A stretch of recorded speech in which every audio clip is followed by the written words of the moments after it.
Crafters, this afternoon we're going to talk about Stampin' Up! Simply Scent kits. This is one from the Occasions mini catalog. It's on page 41 and it contains 8 envelopes and 8 cards, and it also has labels in it, and you could stamp on the labels, stamp a greeting on the labels and put it directly onto your card. This card is designed with a medallion stamp set, and this particular medallion is raised a little bit.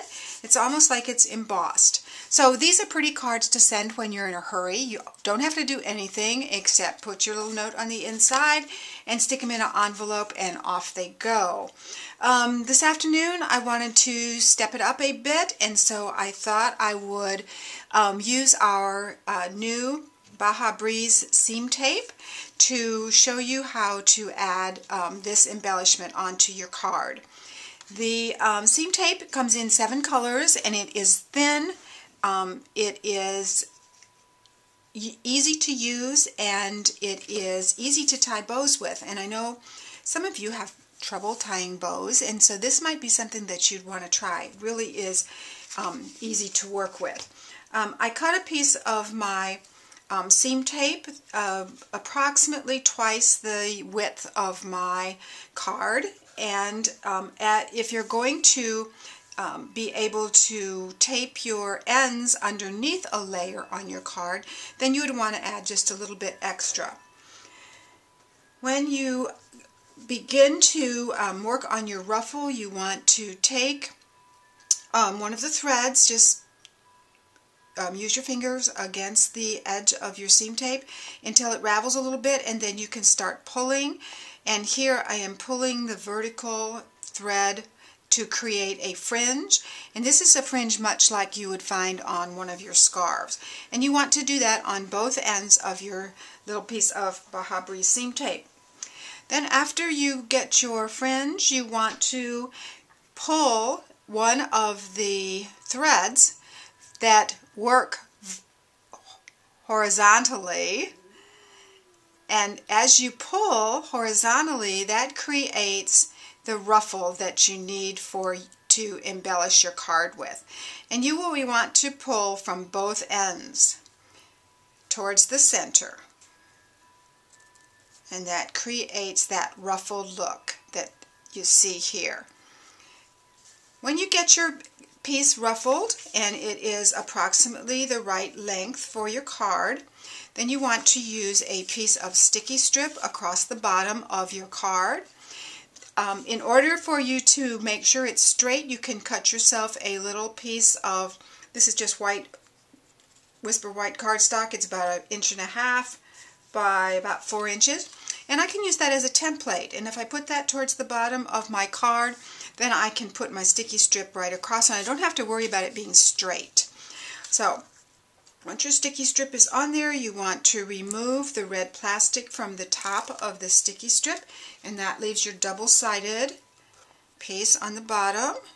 And then you want to lay the ruffle that you have created across the sticky strip and just pushing it down at intervals.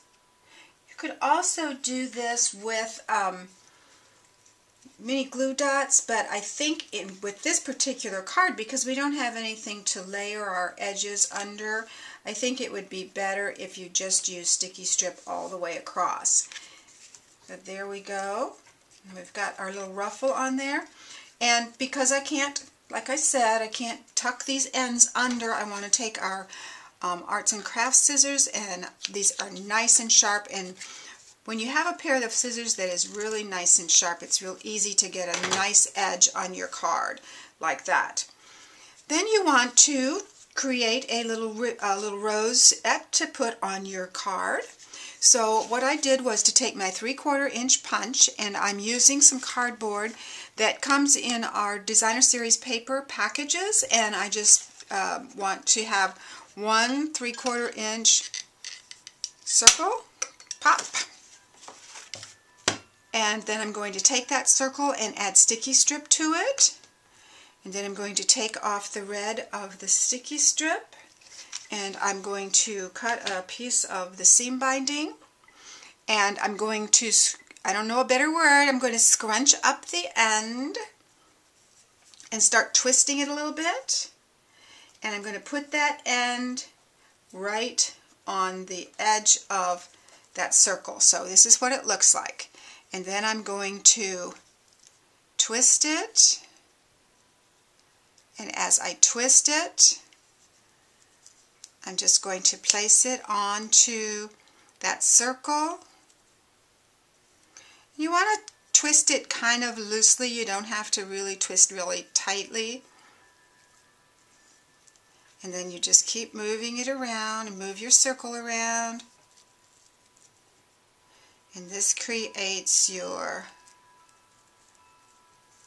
rose.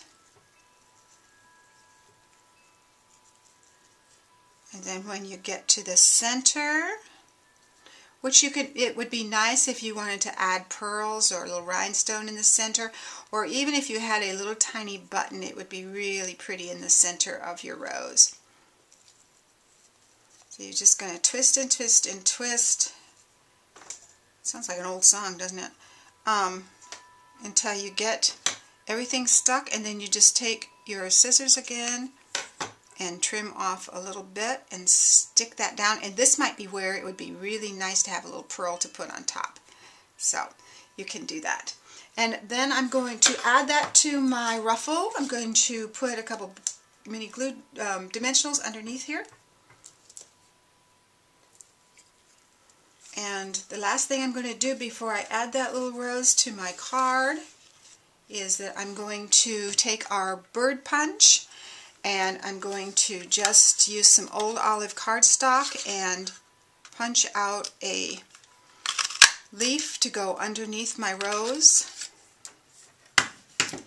And I'm going to put this underneath, and you can do any way you want, of course. Take off my wax paper from my dimensionals and pop my little rose right on to the center of my ruffles. So there's your card, and I think that does make it a little extra special for someone when you put it in the mail. So I hope you enjoyed it, and I hope you'll try it out soon. Thanks so much. Bye-bye.